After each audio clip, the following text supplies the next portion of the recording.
Ayo traders, ready to load the market hidden structure. Today we'll be unlocking break of structure, change of characteristics, and fair value gap. Now these three axes on every profit pirates map. No more guessing games. By the end of this, you will see the market secret patterns. Let's set the sail. Let's dive into the video and get to know. Starting off with break of structure. Break of structure is the market's loudest signal. It's like a breakout in sports. Once a defense line cracks, the game changes. Follow me.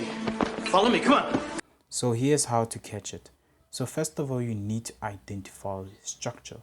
So on your left hand side, we have a valid break of structure. A valid break of structure is when the market is making higher highs and higher lows in an uptrend. Now here we have, let me just do this so we can understand higher low.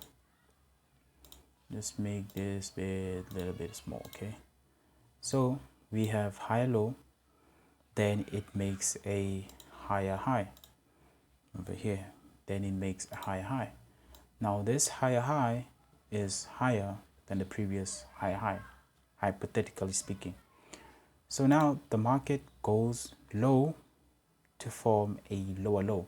Now this lower low, we can only confirm it when we have broken this higher high, in which we did. Now we have broken the previous high, making this a valid higher low, breaking structure to form a new higher high. Okay, so now what makes this a valid break of structure is because of the volume in which it breaks the previous high, resulting in a break of structure. I set the rules and you follow them blindly, okay? When the market is making a higher high, it needs to break the previous higher high to make a new higher high. If it fails to do that, it becomes invalid, which takes us to our right hand side in our invalid break of structure. So what makes this invalid break of structure is because of one thing: volume. If the market doesn't have enough volume to break the previous higher high, it's bound to change direction. So here we have our higher high, in which the market made a higher high, and after that making a higher high, then making a possible lower low, but it can only be confirmed when this low gives us a high, breaking the previous higher high.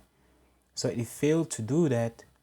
It shows that there is lack of volume in the market, then pushing the market a bit lower and pushing the market lower.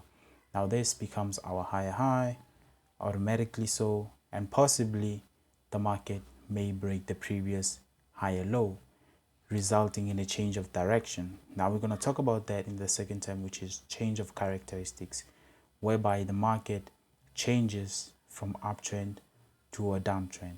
What happens within there, but we are not there. We're going to get into that part a second later on.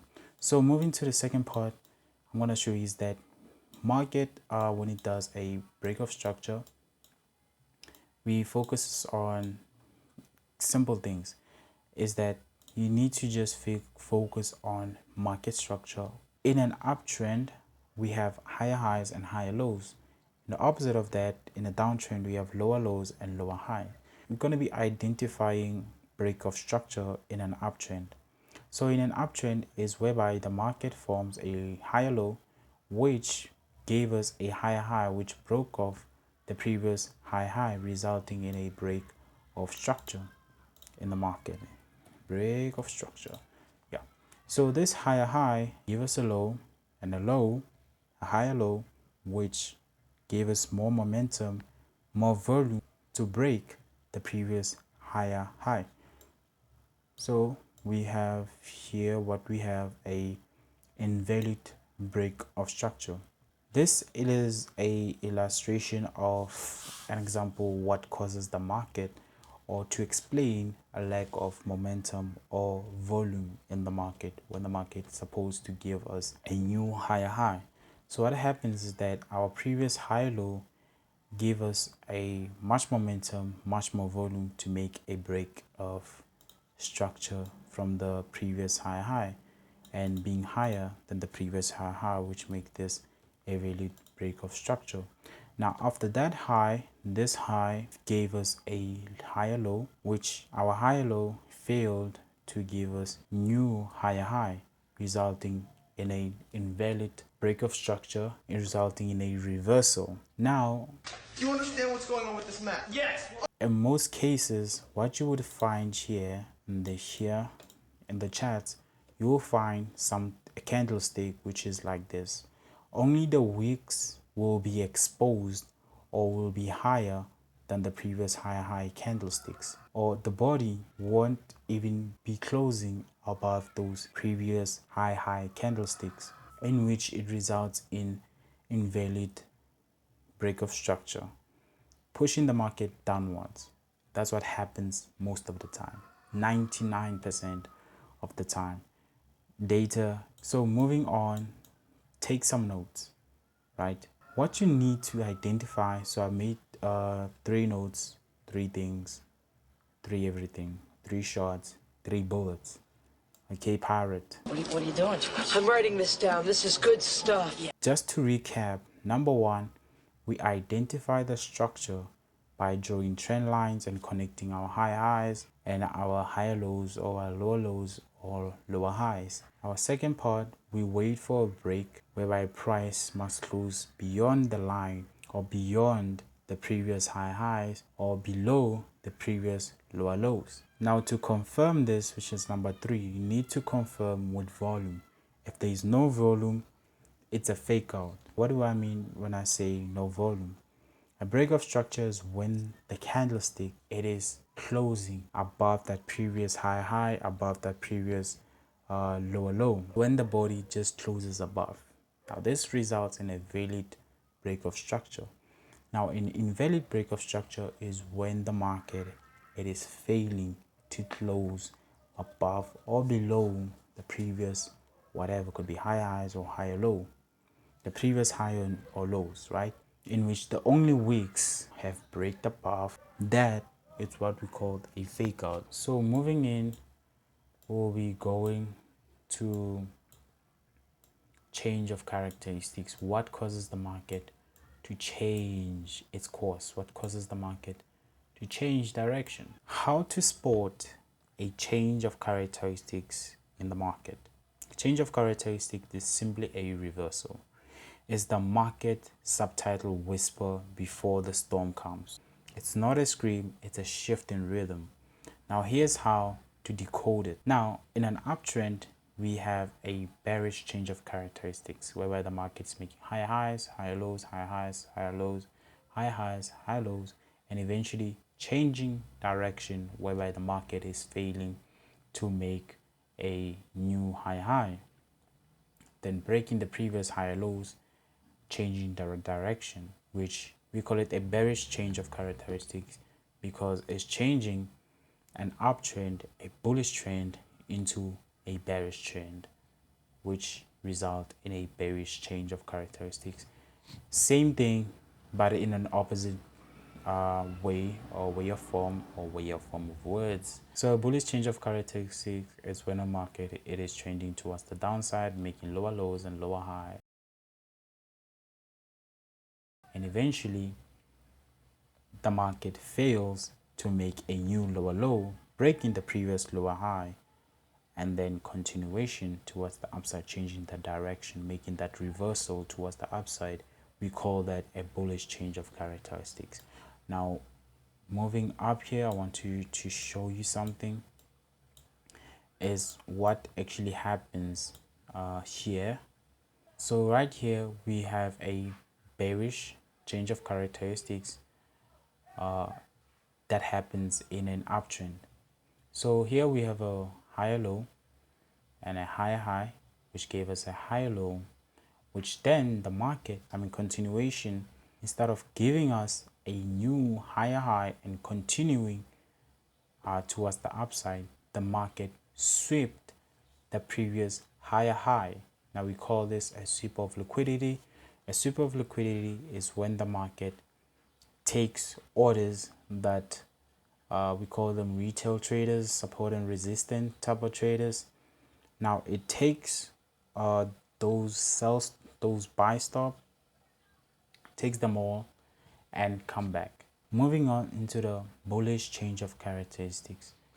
Now in a bullish change of characteristics is when the market is trending in a downtrend and the market changing directions.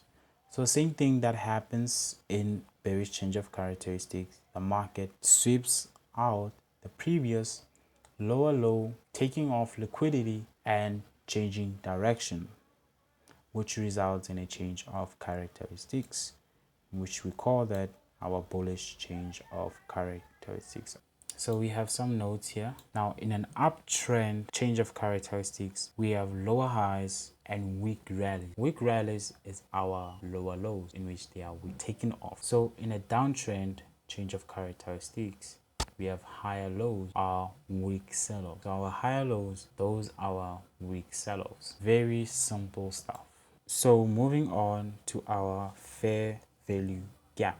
So what are fair value gap? Fair value gap, it is the market guilt zone. So fair value gap are free money zones whereby the market goes, oops, I overshot, and race back to fill up the gap. So in fair value gap, we look for a big candlestick with no trading in between. So on our left hand side, we have our first fair value gap. This is just a continuation of our first illustration. So what happens is that in order for you to find fair value gap, the market has to have much momentum, so much volume, whereby the market just push so much with only just one candlestick. So this one candlestick, you can see its body is not filled up, so we call that fair value gap. It's when the market, or not necessarily the market, is when a candlestick that has no trading in between. No trading in between means that these weeks there's no wicks inside this candlestick's body, no body inside this candlestick's body, which results in a fair value gap. So what usually happens in the market is that the market tends to come back and fill that fair value gap up. So the perfect way to trade this is to wait for a retracement, 80% retracement, when the market retraces into the fair value gap, and you can trade that. They should keep buying stock. You can definitely trade that. In fair value gap, now listen to me. What I like to tell my fellow traders is that in fair value gap, it fails sometimes, most of the time, only if the overall trend it is too strong. So always check for the bigger picture. Oh, $1. What is a bigger picture? Higher time frame, the 4-hour, the daily, to see where the momentum it is going in the trend. So let's go a bit lower on our notes. So number one, we need to find the gap in between. It's important, the gap. Look for a big candlestick with no trading in between. Simple as that. Wait for retracement for price to return 80% of the time. 80%, that's what you have to wait for. What are you doing, George? I'm writing this down. This is good stuff. Number three, enter with orders, whether you buy low and sell high. Thanks everybody for tuning in. You got the tools to make yourself a winner. Now go conquer, practice on a demo account, smash that like button if this helped, subscribe for part 2, and let's ride the liquidity pools. And remember, comment down below, Break of Structure crew. I'm going to be opening up a Telegram channel to share my trades completely for free. So if you're ready, let's hunt.